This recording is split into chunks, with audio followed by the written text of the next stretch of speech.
Hello' everyone, কি খবৰ সকলোৰে? আশা কৰোঁ চবৰে ভাল। আজিৰ ব্লগটো পিছে সুকীয়া। আজিৰ এই ব্লগটো দেখাম শিৱৰাত্ৰি আমি কেনেকৈ পালন কৰিলোঁ। শিৱৰাত্ৰি বুলি ৰাতিপুৱাৰ পৰাই যোজা চলি আছে আৰু এই পূজাখন হৈ আছে ৰূপনগৰৰ শিৱ মন্দিৰটোত। हर हर महादेव शिव शंकर भोलेनाथ, शिवरात्रि की रात्रि में तेरा जयकारा गाते। हर हर महादेव शिव शंकर भोलेनाथ, शिवरात्रि की रात्रि में तेरा जयकारा गाते। नीलकंठ नटराज त्रिशूल धारण শিৱভক্তই ৰাতিপুৱাৰ পৰাই শিৱৰ আশীৰ্বাদ লৈ আছে আৰু লগতে চলি আছে শিৱৰ যোজা। जग के पालनहारी, कैलाश पर्वत निवासी, गंगा धारण करने वाले, भस्म भूषित शरीर डमरू बजाते चलने वाले,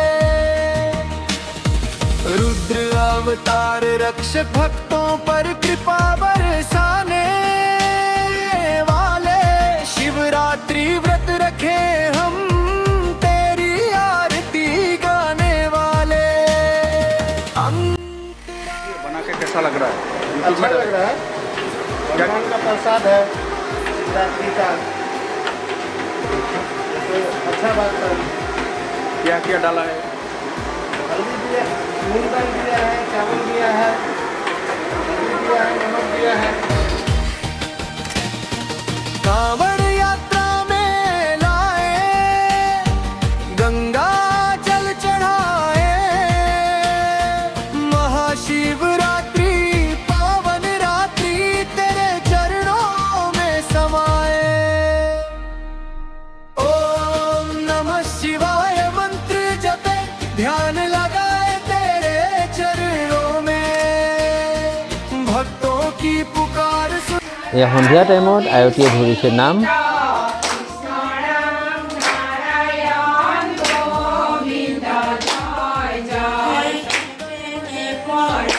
আৰু লগতে দেও ব্যস্ত পূজা কৰা।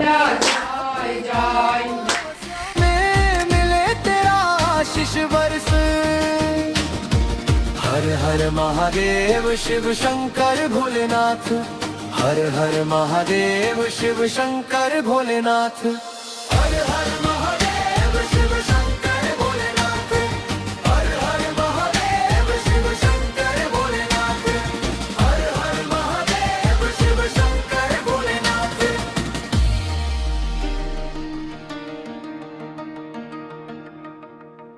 আহক এতিয়া চাওঁ 15 তাৰিখত ছ'চিয়েল মিডিয়াত ট্ৰেণ্ড হৈ থকা এটা মিম।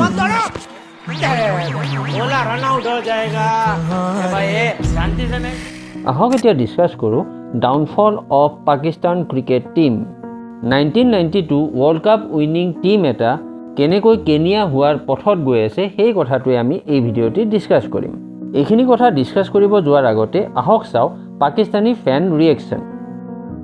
ओवर की आखिरी बॉल पांड्या की बोल्ड हो गए हैं जी, हार गए हैं हम मैच इंडिया से। 15 वाला मैच चाहिए जी, 15 वाला मैच चाहिए।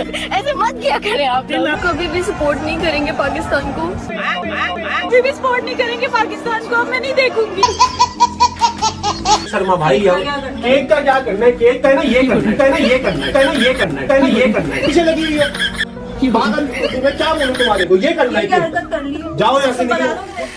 1992 ৱৰ্ল্ড কাপ উইনাৰ পাকিস্তান, য'ত জাভেদ মিয়াদাদ, ৱাকাৰ ইউনিছ, ছোৱাইব আখতাৰ, ৱাছিম আক্ৰমৰ নিচিনা লেজেণ্ডাৰী প্লেয়াৰ প্ৰতিনিধিত্ব কৰিছিলে, সেয়া পাকিস্তান ফাইনেল জিকাটো বাদেই ছেমিফাইনেললৈকে কোৱালিফাই হ'ব নোৱাৰে।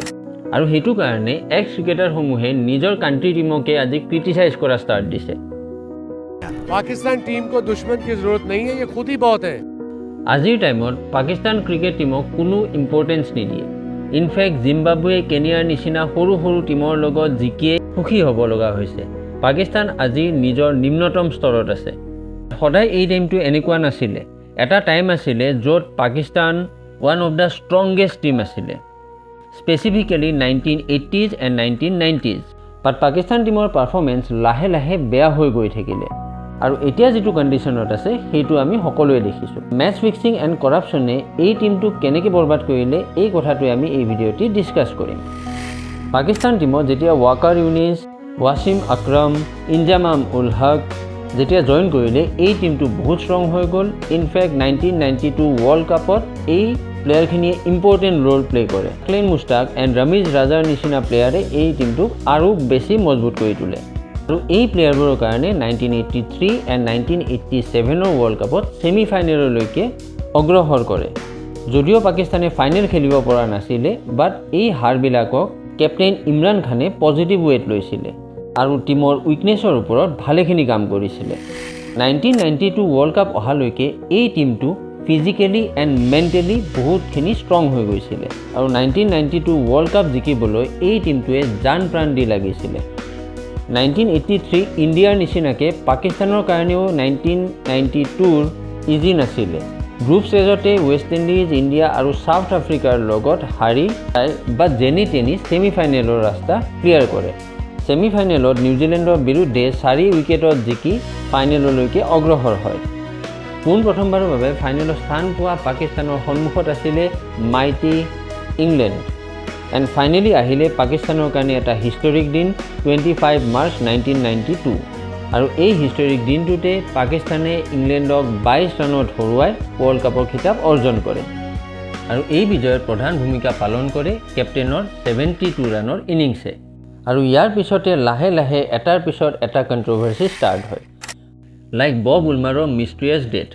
এটা টুৰ্ণামেণ্টত আয়াৰলেণ্ডৰ বিৰুদ্ধে পৰাজয়ৰ পিছতে পাকিস্তানৰ কোচ বব উলমাৰ মৃত অৱস্থাত উদ্ধাৰ হয়। লগে লগে হস্পিটেল লৈ যোৱা হয়, বাট হস্পিটেলতে তেওঁক ডেথ ডিক্লেয়াৰ কৰি দিয়ে। এই ঘটনাটোৰ পিছতে ষ্টাৰ্ট হয় এটা নতুন কণ্ট্ৰভাৰ্চি। 2010 ইংলেণ্ড টুৰত হ'ব লগা আছিলে 5খন টেষ্ট। তাৰে ফাৰ্ষ্ট 2খন টেষ্টত জয়লাভ কৰে ইংলেণ্ডে আৰু থাৰ্ডখনত জয়লাভ কৰে পাকিস্তানে। তো সেইটো কাৰণে 4th টেষ্টখন আছিলে বহুত ইম্পৰ্টেণ্ট।